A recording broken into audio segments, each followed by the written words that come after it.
Okay, so John Cooper of the band Skillet put out a statement today responding to critics of their rendition of O Come, O Come, Emmanuel, which was released a few days ago. It's got probably by now 1 million views. When I looked the morning yesterday, it was like at 500,000 already. So it was climbing quick, and there was some pushback online for it. In fact, there was an article written by Jesse Jackson is the name of the author. I had to do a double take, but a different Jesse Jackson, who did an article for churchleaders.com on this controversy. And I saw it emerge within some of my more conservative Christian circles. And so I wanted to weigh in on it and make a separation. I already made an X post about this, but I just want to make a video about it too.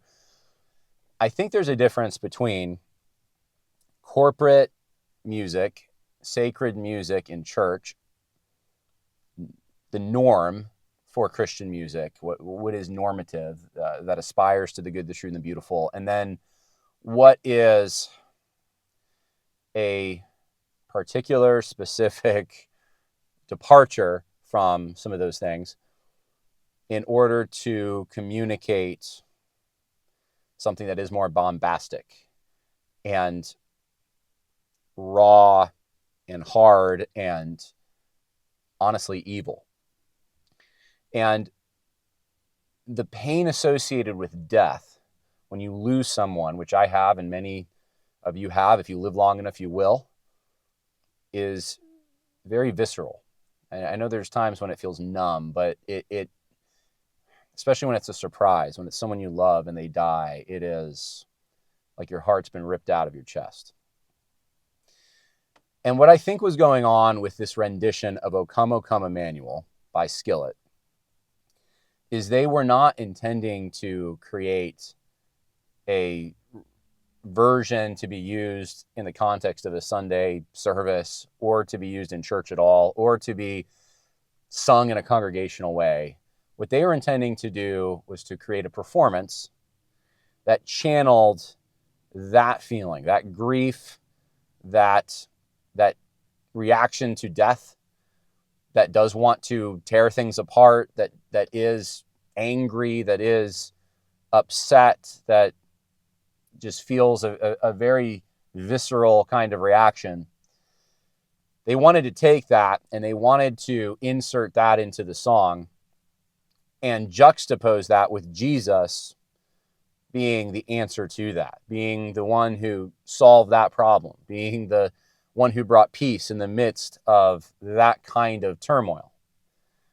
That's when I first saw the music video, because I saw that there was a controversy brewing and some of it coming from my circles, my Christian conservative circles, that was my first initial impression that that's what this was. Now, I think there is a place for that.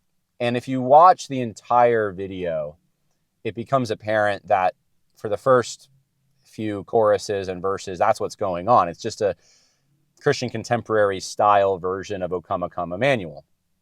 At the end, there's this one chorus that just gets hard and everything's being torn up and it's bombastic. And that is not the whole song. I think a lot of people thought that was the whole song because that clip was being passed around so much. But I think that was just meant to be a window into what a heart feels when it goes through death, when it suffers.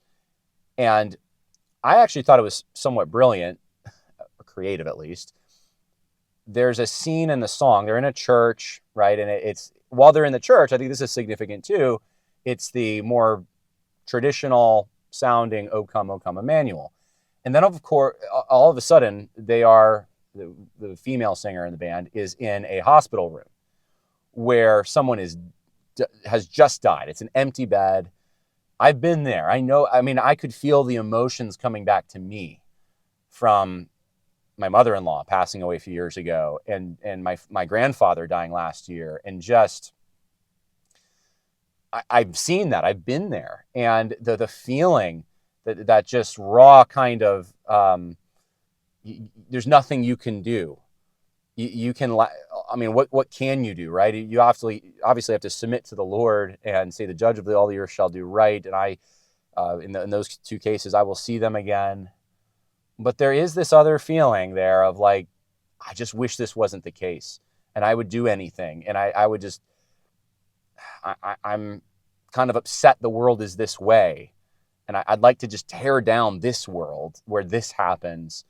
And I'd like to be in a different world where this doesn't happen. And that's the hope that Jesus brings. It's the end of death. That's what Jesus gives us. Death, where is your victory? Where is your sting? Death has been swallowed up in victory. And that's the beauty of the resurrection. And that's really what we celebrate at Advent is Christ has come. He's penetrated this world. And the curse of sin is death. And Christ got rid of the curse of sin through his own shed blood, his sacrifice on the cross. And then he conquered death in the resurrection, proving that his promises were true and symbolizing the fact that we who are his, who believe in him, will not suffer death, which is ultimately a separation from God. There will be a time we reunite with our loved ones who know Christ. And I think, and even those who don't know Christ, we're going to be at a place where every tear is wiped away. Somehow, and I can't understand this, we're going to be okay with the justice of God. And the judge of all the earth will have done right, and we will recognize that. And that's the world we're heading toward. And O Come, Emmanuel is this sort of longing for that, longing for relief, longing for victory, longing to be rid of sin and its impact. And its impact is most keenly felt when someone dies, especially someone you love. So I think that's what John Cooper and Skillet were attempting to do in a solitary performance, not intended to be used as a norm in church. And if any church tries to take this rendition, especially that last part where it's very bombastic and say, well, that's what we should be doing, that's how corporately the saints ought to worship, that's really good for your soul, they would be absolutely wrong. It's not good for your soul to be listening to that constantly. It's, I think, for a very specific occasion and a very narrow one, where you're reflecting on really how bad this world is in contrast to how good God is and the world to come is. That's the intention behind it. I think that the music should draw us up to God in a sacred environment. And this music, I think if anyone's going to accuse Skillet of deconstructing the music, it would be this accusation. It would be that they are forcing us to focus on earthly realities of pain, sin, and death, and too much, and not with the temperance and self-control that should accompany those things as a Christian, knowing that God's promises are true. It's somewhat childish in a way. It's just instinctual, and you're operating based on your hormones. And that ought not to be the way that people of God operate in their lives. They ought to have some measuredness and some recognition of what the truth is. I think what this rendition of O Come, Emmanuel does is it, for 1 second, it takes you out of that. It gives you a glimpse into your own heart and how we all know this tendency to feel like all is lost, that there's this, we are depressed, that we are, there is no hope, and it doesn't feel like there will be any hope because we've just lost something so valuable. It gives you a window into that. And that is how the unconverted person is. The person without hope in Christ, that is their state. There's no guarantee, there's no assurance. And so I think that's the intention, to get you to focus on that for a second. And then to realize the remedy for that is within the song, is in Jesus Christ. So that's my take on it. I think that separation must be made. There is room for that in art at times, but not the elevation of the bombastic, of the lack of self-control, of the let's tear everything down and have a revolution. And I don't think the song, even Skillet's rendition, glorifies that. That's not the point. That's not what they're trying to do. If anything, they're portraying that in the negative. They're saying that's not a good thing. That's a bad thing. When we feel that, it feels bad, and we want to get away from it, and that's what Jesus helps us do. So they're using this hard rock, punk rock, whatever it is, to communicate something negative and for a limited context. They're not using it to deconstruct the song so that churches will now do it this way to attract the kids, so that you will now forever think of the song in a different way and perform it in this manner instead of the traditional manner. They're not intending to do any of that, I don't think. And John Cooper actually weighed in on this. He said, "I do wish that the critics could hear the stories of how God has used our music to bring the light and hope of the gospel into broken lives. And it is because of the call of the Lord that I easily ignore the critics. They don't slow me down, they ramp me up." I think, and before that, he's talking about how he understands his more of a fundamentalist background and just even the concerns over leaving traditional forms of music and that kind of thing. And he accommodates that. But then he says what I just read. And I think what I wanted to gather from that is this. John Cooper and Skillet go into the world. They tour all over the place. And I've even asked him this before. Like, you're a Christian band, right? And he kind of hesitates on that. Yes and no. Like, Skillet is a Christian band in the sense that they're Christians.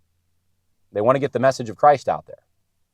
At the same time, he's touring with rock bands. He's going to places where sometimes they're the only Christian band. And he's sharing the gospel with people who are probably not going to hear it in other places. They're not darkening the doors of churches to hear it.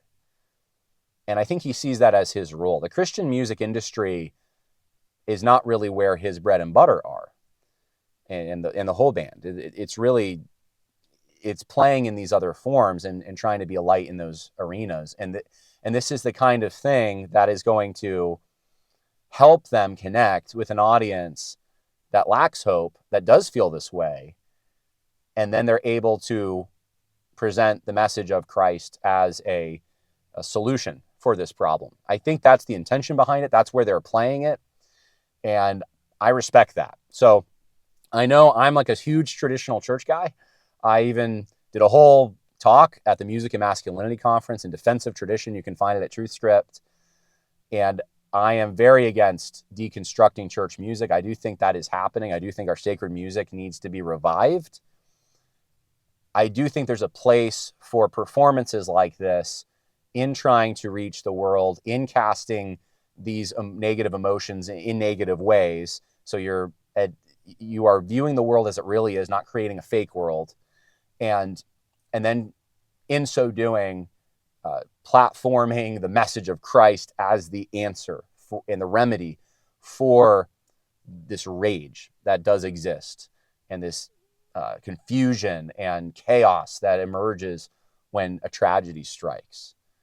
So that's the difference. Those are the two things, right? If you're trying to go into the church and make the church like more secular and to embrace the chaos, you're doing it wrong. But that's not what he's doing, right?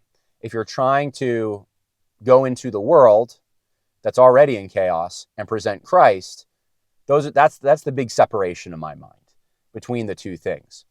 And I think a lot of the critics think what's happening is this is like, and you have to admit that there's been a trend this way, and you have to understand that this concern makes sense, that these secular things, these or pagan even ways of dressing and ways of singing and so forth, that these are now coming into the church and compromising the church.